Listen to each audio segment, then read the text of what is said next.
तर HMPV विषाणूच्या पार्श्वभूमीवर पंढरपूर उपजिल्हा रुग्णालय देखील अलर्ट झालंय। सोलापूर जिल्ह्यातील पहिलं HMPV विलगीकरण कक्ष पंढरपुरात स्थापन करण्यात आलंय। HMPV ची लक्षणं आढळल्यास डॉक्टरांचा सल्ला घेण्याचं आवाहनही करण्यात येत आहे। वेगाने वाढणाऱ्या HMPV व्हायरसचे भारतामध्ये 8 रुग्ण जरी आढळले असले तरी धक्कादायक बाब म्हणजे हा व्हायरस आता खरं तर महाराष्ट्रामध्ये या व्हायरसने शिरकाव केलेला आहे। त्यामुळे अनेक ठिकाणी खरं तर आरोग्य यंत्रणा आता अलर्ट मोडवर आलेली आपल्याला पाहायला मिळते।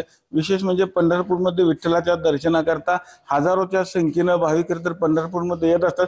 त्यामुळे येणाऱ्या कुठल्याही भाविकाला याचा त्रास होऊ नये यासाठी उपजिल्हा रुग्णालयामार्फत खरं तर विलगीकरण कक्ष देखील तयार करण्यात आलेला आपण बघू शकतो की HMVP सेपरेट असा वार्ड देखील खरं तयार करण्यात आले। या वार्डामध्ये आपण बघितलं तर 20 ते 22 बेड खरं तर सज्ज ठेवण्यात आलेले आहेत। त्याचबरोबर तिथे ऑक्सिजनची व्यवस्था असेल, मॉनिटर असेल, अशा सगळ्या अद्ययावत सुविधा खरं तर ह्या पंढरपूरच्या उपजिल्हा रुग्णालयामध्ये खरं तर ठेवण्यात आलेल्या आहेत। कॅमेरामन जगदीश सर, रवी लगेकर, TV9 मराठी।